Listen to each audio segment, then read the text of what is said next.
It's time to sit back, relax, and listen to Conversations with Joan. Conversations with Joan will inspire, motivate, and empower you. Live your best life now. Listen, learn, think, and decide. And now, here's your host, Joan Herman.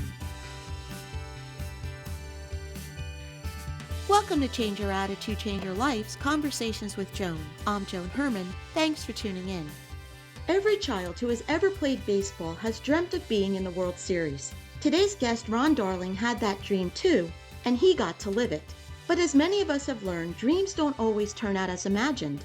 Ron is the author of the book Game 7, 1986, Failure and Triumph in the Biggest Game of My Life. He's here to talk about what he experienced that night in Shea Stadium and the lessons he's learned by reflecting on that time when the world was watching. He was a starting pitcher for the New York Mets from 1983 to 1991 and the first Mets pitcher to be awarded a Gold Glove. Welcome, Ron. Thank you so much for joining us. Thank you for having me. So, Ron, this is really an honor for me to have you here. I grew up in New Jersey and I spent a lot of time at Mets games. Reading your book, it brought back so many great memories because I remember Game 6 of 86 when we were at a comedy club in New Jersey and they kept interrupting the comedian set to bring us updates because, we didn't have cell phones. And I had forgotten about that until I read this book. So while your book focuses on an event that took place in the game of baseball, there are so many life lessons that can be applied to just about anything a person is experiencing. So for our listeners who may not be big baseball fans or may even be too young to remember what happened 30 years ago, let's set the stage. You're a starting pitcher for the New York Mets, and you're in the World Series playing the Boston Red Sox. In Game 6, when it looked like the Mets were going to lose and it was going to be over, they had this amazing comeback, which would bring a Game 7, and you're scheduled to start in that game. So take it from there. What were you thinking going into Game 7? Well, what was interesting, and as you said, I feel bad for the comic now who interrupted in his set, but most people believe the World Series ended after Game 6, after the ball went through Buckner's legs, but there was another night to play, and the interesting part about it is that the initial game, which was supposed to be the next night on Sunday, was rained out, and so there were 2 days or 48 hours between that time and the time I had the pitch. What was interesting about when they won the World Series, there was no one happier running on that field and jumping on top of each other. The parade the next day, no one had more fun than I did during that day. But 2 days later, because of my start in Game 7, which wasn't great, I kind of hit a wall in my apartment. And I think that for a lot of athletes or a lot of people, they love when they envision themselves in the most opportune time. And for a pitcher, it's pitching Game 7. And I didn't come through. And it was really, honestly, the first time in my entire life as an athlete that I didn't come through. And I was trying to figure out, why was that? How did that happen? Why didn't I come through? And I think there were two things that I got from writing the book, and it was a very cathartic experience. Was one, a little bit of, and this was on me, a paralysis by analysis. Sometimes we can make things that are very simple much more complicated than they are, and I certainly did that. And then the Boston Red Sox, who were a good ball club, decided that this young right-hander who's going to start 3 times in 11 days against them was not going to have a successful Game 7. Well, and as you said, you've had 30 years to reflect on that evening, and you have gained valuable insight. And one of the things that you write about in the book is fear, and it's this fear that you didn't belong there. And this is something that so many of us experience, this fear that we're going to be, quote unquote, found out.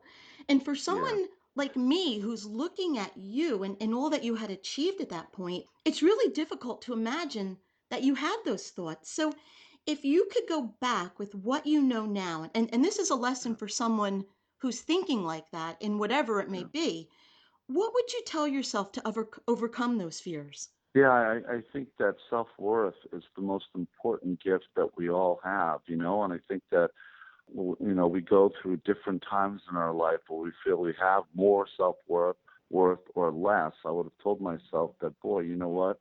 You are amazing. You've done a lot in a short amount of time.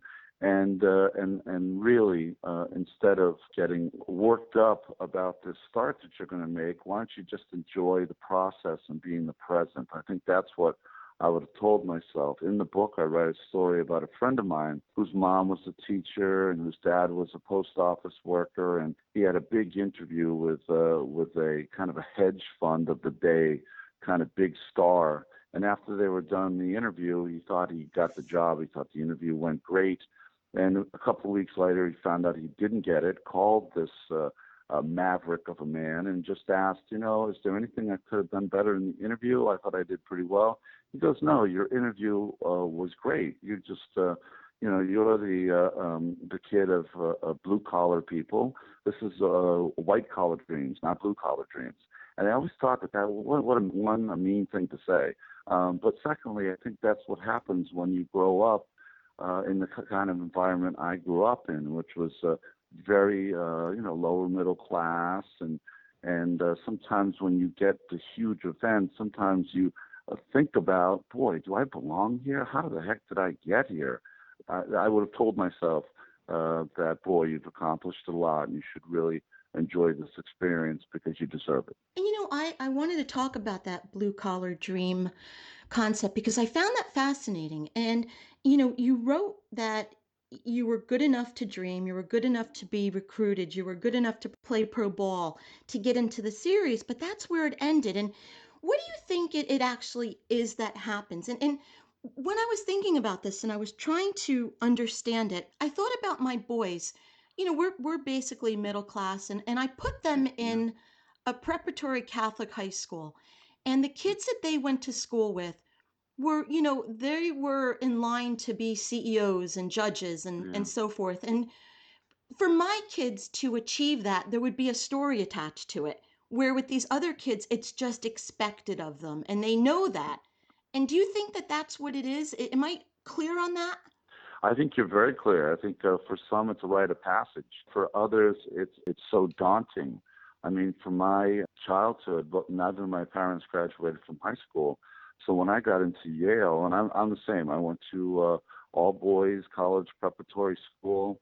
I was expected to excel in schools. I was expected to be the first one in my family to go to college. And when I got there, I just kind of realized how different I was than for a lot of kids who going to Yale was a rite of passage. It was a normal turn of events. For me, it was like winning the lottery. You know Mm-hmm. what I mean? So it was a different existence for me. Not that I didn't enjoy it as much as they did, but I did feel that responsibility and onus to live up to all those things that my parents wanted to happen for me, and that's a little different than some of my classmates who were had a BMW on Mm-hmm. campus while Exactly. I while I walked everywhere. It is a different existence, and your boys are going to be rewarded and enjoy it down the road, maybe even more than some that it comes a little more easier to. And Ron, you talk about overcoming obstacles. I mean, in high school, a recruiter told you that you didn't have what it would take to play in the majors. And then on top of that, you switched to being a pitcher in college. I mean, is that even possible today that someone could take up pitching in college and then make it to the pros? No, I think because we are trying to, and I tried not to do this for my children. My children are grown, but we live in a world where, by the time you're 7 or 8 years old, you should be specialized in what Hmm. you're going to do and who you're going to become.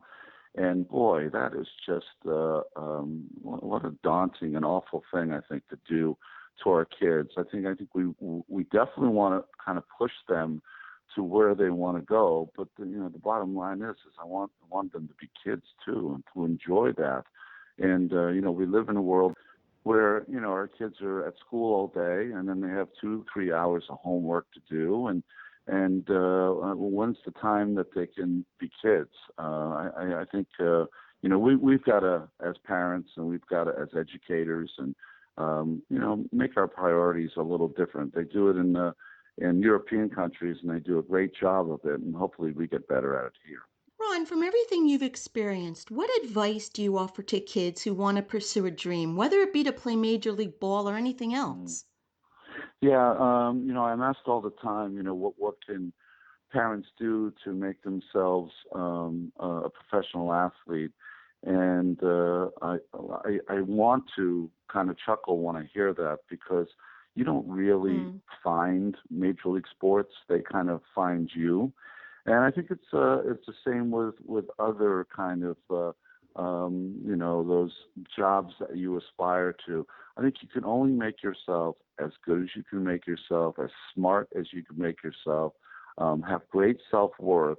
And if you're that kind of personality, then that job that you love is going to find you. You're going to find it. But taking care of oneself, whether it's education, whether it's self-worth, how good you feel, all of those things I think are going to push you to what you're passionate about. And I think that, the older I get, the things that I'm really passionate about are the things that I'm really good at. Mm-hmm. And if you're really passionate about it and you become very good at it, somehow you'll be able to make a living at it. And that'd be my best piece of advice. Ron, in our final moments, what's the takeaway? What do you want to leave our listeners with? What I want to leave our your listeners with is that it's all right to live your dream. It's all right to have that moment, and it's all right if the moment doesn't come out perfectly. I think we have all of our lives are series of things that don't go perfectly, but we work around it and get to the place that we want to be. I just think that we put so much pressure on ourselves to live a perfect life when there is no perfect life. There's just a life. And to enjoy it and be in the present while you're doing it is the only way to really thrive. Whether you're a baseball fan or just want to learn a lesson or two about life, check out a copy of Game 7, 1986 by Ron Darling. Ron, thank you so much for being here. I have to tell you, this is the second time my sons have paid attention. The first time was Jim Abbott, and now you. So thank you. Well, thank you so much for having me. Your show is fantastic. It's uplifting, and it's exactly what we all need right now. This is Conversations with Joan. Until next time, thanks for tuning in.